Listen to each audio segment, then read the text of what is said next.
Olá, este é o nosso segundo seminário referente à análise de livros didáticos, onde serão julgados a contextualização desses livros. Os membros desse grupo são o Alan Rafael, a Caroline Oliveira, eu, Isabela Dzigante, a Luana Shimabukuro e o Rodrigo Baraldi. Apresentação do primeiro livro didático. O livro que escolhemos como referência de contextualização trata-se do volume 1 entre 3, estando em sua segunda edição no ano de 2016, do livro didático da autora Marta Reis, sendo esta a única autora da obra. Este livro estava aprovado pelo PNLD de 2018, sendo a editora responsável a editora Ática. Apresentação da autora Marta Reis. Marta Reis é bacharelada e licenciada em Química pela Universidade Presbiteriana Mackenzie, tem experiência na área de educação, com ênfase em métodos e técnicas de ensino, e iniciou sua carreira docente em 1986, tendo trabalhado com educação de jovens e adultos, ensino médio, ensino fundamental e cursos pré-vestibulares. Hoje em dia, participa de mesas redondas e como palestrante convidadas em escolas e universidades em todo o Brasil. Agora a gente vai analisar o primeiro capítulo do livro da Marta Reis, que fala sobre grandezas físicas. No começo do capítulo, podemos observar já um ponto muito importante, em que a autora utiliza de notícias para introduzir o conhecimento químico por meio de conhecimentos cotidianos, como o índice pluviométrico na primeira notícia e o aumento da temperatura no segundo texto. Vale ressaltar também as perguntas pós-leitura dos textos, que conversam com o conhecimento científico e o conhecimento do senso comum. Um ponto importante é que elas são colocadas bem no início desse capítulo, para provocar o interesse dos alunos, seguindo inclusive a educação freiriana de problematização, dando início a uma proposta boa que levará à contextualização do livro.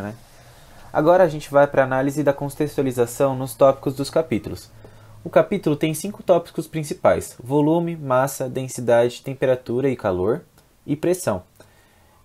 De forma geral, todos esses tópicos propõem uma contextualização que permite um questionamento do senso comum dominante na sociedade, trabalhando com o conhecimento prévio dos alunos, partindo depois para uma investigação e depois uma resolução da problemática. Cada tópico vai trazer uma abordagem única quanto à parte introdutória, porém seguindo o mesmo desenho construído para trabalhar de forma contextualizada. Vamos falar da contextualização em cada tópico. Primeiro temos o volume. Já de primeira, a autora coloca uma série de perguntas que vai estimular o interesse dos alunos.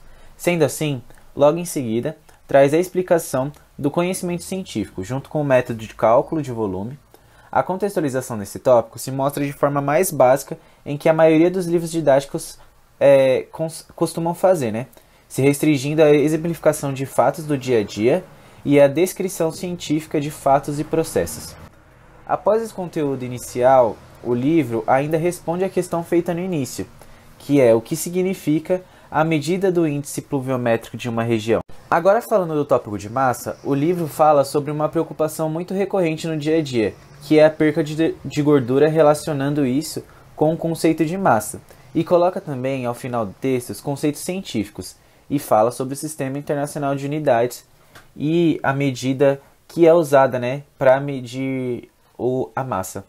Ao final do tópico, o livro coloca como foi feita a determinação da unidade, além de colocar a diferença entre massa e peso. O próximo conceito trabalhado no livro é o conceito de densidade. Esse conceito ele vai ser o mais contextualizado dentro desse capítulo. O livro começa perguntando aquela pergunta mais comum que a gente vê hoje em dia, quando a gente vai falar desse assunto, que é: o que pesa mais, 1 kg de chumbo ou 1 kg de algodão? O livro vai explicar que 1 kg de chumbo e 1 kg de algodão pesam a mesma quantidade, só vai fazer essa diferenciação no tamanho e aí começar a explicar o conceito de densidade. Além disso, o livro, durante esse tópico, ele vai falar de vários aspectos, tanto quanto a quantidade de sal na água, influenciando na densidade, os impactos naturais desse conceito. Então, esse tópico ele vai ser o mais contextualizado, visto que também ele vai trazer um ponto de abordagem falando sobre os impactos ambientais do derretimento das calotas polares e fazendo várias referências que vão aí acrescentar nesse conceito de densidade vários aspectos da nossa sociedade que envolvem esse conceito. Os outros 2 tópicos seguintes vão seguir os padrões dos 2 primeiros, né? Colocando alguma pergunta do senso comum no início. Aqui na parte de temperatura, por exemplo, como problematização, ele vai colocar, né, a diferença entre temperatura e calor. Já também respondendo, né, ao final do tópico, essa mesma pergunta que é feita lá no início, quando a gente lê os textos. Quanto à pressão, né, mais uma vez, ele vai colocar essas perguntas aqui que está sendo mostrada para estimular de novo o conceito o interesse, né, dos alunos e aí explicar o conceito após essa primeira etapa aí de perguntas. Capítulo 7. Átomos e moléculas. No livro podemos ver que a autora prioriza a introdução do capítulo de átomos e moléculas através de uma contextualização por uma notícia. Nesse trecho, apesar de não ser explicado teoricamente sobre átomos, são citados alguns elementos, como CFC, gás carbônico, que farão o aluno remeter às notícias vistas no cotidiano. Aqui também notamos que a autora tenta entrelaçar o conhecimento social com o conhecimento científico. Na página seguinte é destacado alguns dos papéis exercidos pelos cientistas, de como os dados teóricos e experimentais são observados e analisados. O papel de cientista apresentado no livro permite que o aluno tenha uma visão diferente que geralmente é mostrado no cotidiano, onde o cientista trabalha apenas em laboratórios fazendo experimentos. Aqui nesse trecho, podemos ver que a autora quis demonstrar que o experimento faz parte da vida do cientista, porém não antes da elaboração de uma teoria e explicações de fenômenos. Após essa introdução, observa-se o primeiro contato do modelo atômico de Dalton. A contextualização é feita por meio simbólico, como podemos ver na imagem. A autora explica nessa página como serão feitas as representações no livro. A enumeração das principais dessa teoria são colocadas de uma forma bem simples, com uma linguagem científica de fácil acesso ao aluno. Logo na página seguinte, a autora coloca alguns exemplos do postulado anteriormente, utilizando o exemplo da queimada do canavial, associando esse elemento à poluição ambiental. No decorrer do livro, percebe-se que a construção histórica é representada em forma de trechos, porém percebemos que, apesar de relacionar o contexto com os cientistas responsáveis, as informações isolam o fato científico do contexto de origem, de forma que diminui o desenvolvimento histórico a uma narração linear e cumulativa de descobrimentos. Nesta página, podemos ver que é apresentada uma breve biografia de John Dalton, porém não trata de fatos históricos relacionados ao modelo atômico. Na subdivisão do capítulo é conceituado a lei volumétrica de Gay-Lussac. É apresentado o primeiro experimento do capítulo e é um experimento de eletrólise da água. Observa-se pelos materiais necessários que a autora procurou priorizar experimentos de baixo custo, facilitando o professor de realizar o mesmo. Nesse caso, o experimento é usado para a introdução de um novo assunto no capítulo e são feitos alguns questionamentos ao final. Ao tratar das leis das proporções volumétricas, a autora utiliza novamente alguns trechos da contextualização histórica, porém observa-se que aqui a abordagem é muito mais conceitual do que contextual. Podemos notar, tanto nessa subdivisão que trata de a lei volumétrica e a hipótese de Avogadro, a autora utilizou de meios representacionais devido à natureza abstrata e complexa do estudo, tornando algo não palpável impalpável dentro do imaginário do estudante. A autora apresenta ao longo do capítulo algumas curiosidades sobre a origem do átomo e molécula, despertando interesse pelo conhecimento químico e tornando a aula mais descontraída. Os exercícios são apresentados ao final de cada subdivisão do capítulo e ao final do capítulo. Os exercícios apresentam um caráter contextualizado e interdisciplinar, o que leva ao aluno a questionar, interpretar, avaliar para se chegar na resposta esperada.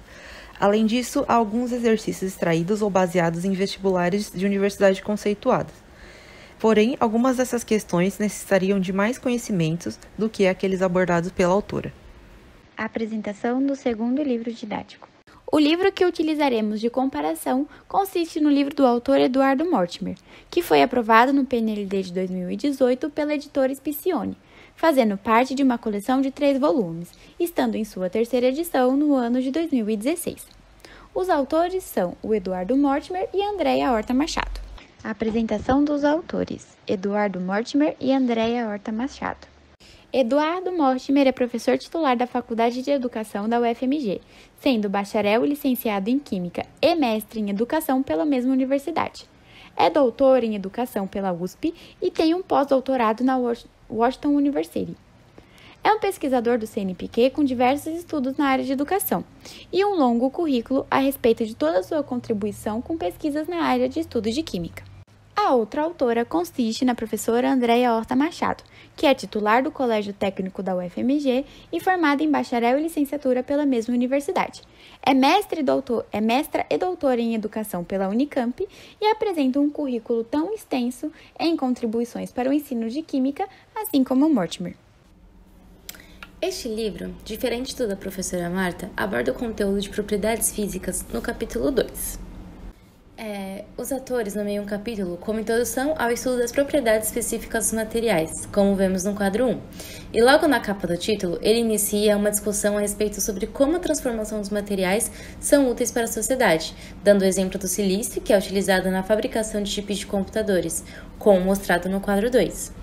Em seguida, ele continua dando ênfase em outra aplicação do silício, como é o caso da aplicação na construção civil, onde ele pode ser utilizado na forma de cabos de aço, igual temos na ponte da Marginal Pinheiros, que é muito conhecida por quem mora em São Paulo. Em seguida, o livro propõe de forma investigativa e a evidenciar os conhecimentos prévios dos alunos qual tipo de material eles utilizariam para a fabricação de para-choques dos automóveis. E então, ele disponibiliza imagens sobre os respectivos materiais. E como podemos observar, todos os materiais são extremamente utilizados no nosso dia a dia e que até então traz somente uma abordagem a respeito do cotidiano do aluno. Mas em seguida, quando os autores discorrem sobre algumas aplicações dos metais, em um dos parágrafos, eles comentam sobre o porquê não utilizar ouro na fabricação dos para-choques, pois tornaria o produto mais caro para quem produz e para quem compra, dando uma contextualização social e econômica. E quando os autores realizam algumas perguntas acerca do tema, é possível notar uma preocupação no item A da questão 2, a respeito de um material com melhor custo-benefício para o cozimento dos alimentos. E tudo isso que foi comentado até agora serve como uma parte introdutória a respeito das propriedades físicas dos materiais. E este livro, diferentemente do livro da Marta, que divide as propriedades físicas em 5 tópicos, e sendo elas gerais ou específicas, este livro eles trabalham somente as propriedades específicas da matéria e divide em 3 tópicos. O primeiro seria a densidade, que se encontra na página 24. O segundo, temperatura de fusão e de ebulição, que se encontra na página 37. E o terceiro é a solubilidade, que se encontra na página 44.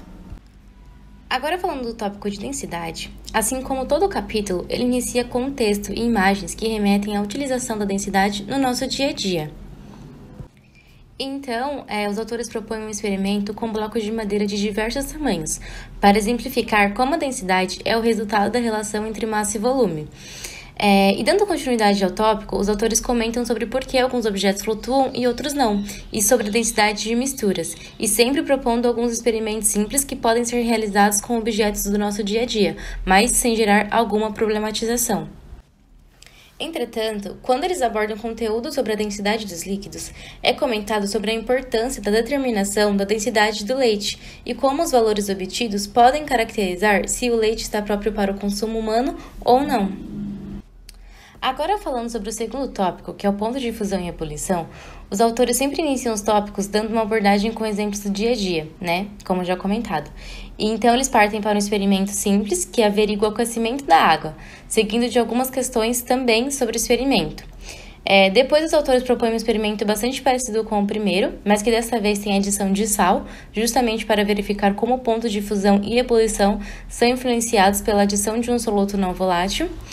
E, por fim, o tópico também tem algumas perguntas, mas tudo sem problematização ou sem uma contextualização mais aprofundada. No segundo tópico, que é a solubilidade, os autores novamente iniciam, dando exemplos do dia a dia e de onde nós podemos encontrar a solubilidade no nosso cotidiano. Neste caso aqui, eles até comentam sobre os oceanos, que constituem uma enorme solução. Na página seguinte, tem algumas perguntas reflexivas e segue com uma notícia retirada de um jornal, onde é comentado sobre um vazamento de óleo que atinge o mar de Tramandaí. Nessa pequena notícia, é interessante observar que eles convidam o aluno a pensar sobre como a solubilidade é importante nos aspectos ambientais e sociais, visto que o vazamento de óleo prejudicou todo um ecossistema que ali vivia. Nas páginas que se seguem, é comentado os fatores que afetam a solubilidade e sempre utilizando exemplos do cotidiano, mas sem uma contextualização mais aprofundada. Por fim, o capítulo se encerra com questões denominadas de questões-exames, que possuem um caráter de vestibular e, por isso, o conteúdo se torna bem mais conteudista e pouco contextualizado. Agora eu vou falar sobre o capítulo 6 do volume 1 do livro Química do Eduardo Mortimer e Andréa Machado, que tem como nome Modelos para o Átomo e uma introdução à tabela periódica. E apesar do título do capítulo, eu darei maior foco durante a minha fala para os modelos do átomo abordados pelos autores, para que assim a gente compare melhor como ambos os livros tratam do mesmo assunto. E nessa obra, a tabela periódica e modelos atômicos são organizados juntamente, mas em Martha Reis, a estrutura de ambos esses assuntos, tanto a tabela periódica como os modelos atômicos, são estruturados de outra maneira, que não são conjuntas. Sendo assim, a introdução desse capítulo se dá pelo contexto histórico, o qual os autores retomam a ideia de átomo da Grécia Antiga até os dias atuais, traçando uma narrativa cronológica, citando diversos pensadores filósofos que fizeram parte desse processo da construção do conceito do átomo. Então vemos que, diferente do primeiro livro, em que a abordagem é dada através de uma notícia, aqui os autores priorizam a história da ciência e filosofia e usam como meio de contextualizar o conceito de átomo. Em seguida, a explicação do modelo de Dalton. Nesse momento, diferente do livro anterior, não são utilizadas figuras ou ilustrações, e percebe-se uma narrativa histórica factual utilizada para descrever a hipótese atômica. Sendo assim, o contexto histórico é o que prevalece nesse trecho. Ao final da descrição, é exposto um quadro com as principais ideias de Dalton sobre os átomos, como uma espécie de resumo em tópicos. Como já tivemos a oportunidade de conhecer nos seminários anteriores um pouquinho do trabalho do Mortimer e Machado, sabemos que em seus livros didáticos é muito valorizada a experimentação através dos tópicos investigação durante o livro. E logo após o exposto nos slides anteriores, que eu falei sobre a introdução do átomo e a hipótese de Dalton, há uma investigação empírica para os alunos sobre cargas, e um pouco mais para frente, algo que nos interessa nesse estudo, que é um quadro nomeado Além da Química, que traz um exemplo que conecta o conteúdo com o nosso cotidiano. Então, nesse momento, o livro aborda uma explicação do porquê, no nosso dia a dia, às vezes temos a sensação de tomar um pequeno choque ao tocar alguns objetos. Aqui percebemos que, depois de contextualizar com o histórico, há o uso da ferramenta de atrair pelo cotidiano o interesse dos alunos para saber mais sobre o tema. Quando o modelo de Thomson é abordado, é interessante pensarmos que o livro coloca a foto de um panetone, não somente a descrição de um pudim de passas em inglês, como comumente é descrito em vários livros, sem um apoio visual. E aqui a imagem do panetone traz o contexto brasileiro, para melhor compreensão desse modelo. Ainda há uma descrição embaixo da imagem explicando a analogia que se pretende ser entendida.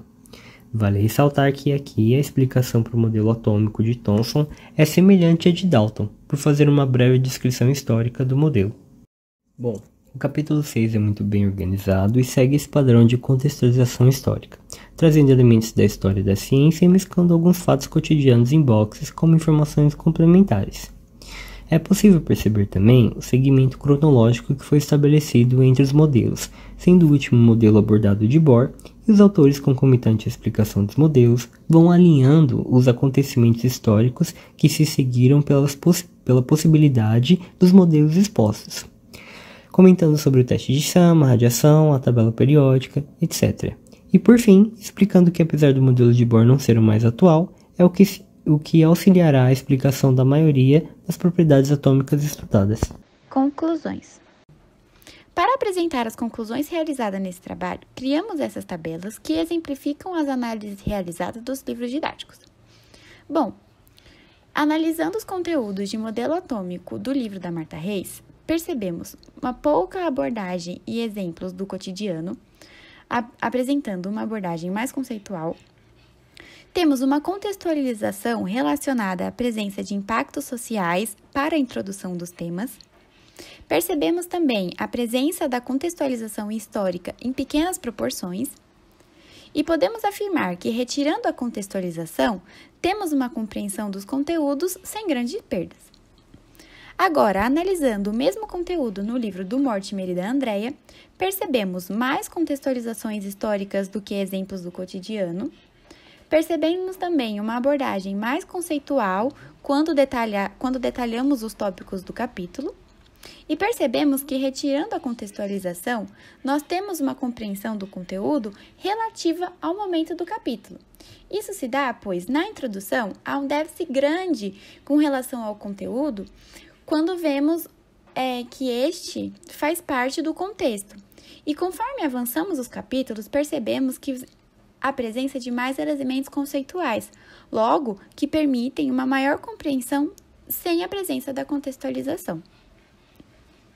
Analisando agora o conteúdo de propriedade da matéria, temos para o livro da Martha Reis que é uma contextualização inicial que traz questões de forma a problematizar os temas e fomentar discussões entre os alunos, apresentando uma abordagem freiriana.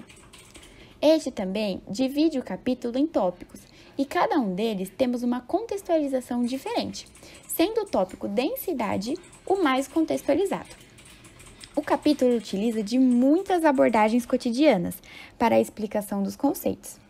E percebemos que, retirando a contextualização, percebemos uma grande dificuldade para a interpretação dos conceitos, pois temos uma explicação muito superficial dos conceitos quando pensamos nos temas químicos, e as contextualizações são essenciais para os seus entendimentos. Com relação ao livro do Mortimer e da Andrea para este conteúdo, todos os tópicos iniciais do capítulo expõem o aluno a uma situação do cotidiano. E analisando o capítulo de forma geral, são poucos os momentos em que os autores inserem uma problematização e uma contextualização mais aprofundada. Logo, retirando a contextualização, o conteúdo permanece inteligível aos alunos. Isso, de forma geral, podemos concluir que a Martha restringe o conceito à sua contextualização sem integrar muito esta contextualização ao próprio conceito químico, como ocorre no livro do Mortimer e da Andrea. Logo, a retirada desta prejudica a compreensão dos conceitos trabalhados. Muito obrigada por nos assistirem e até a próxima!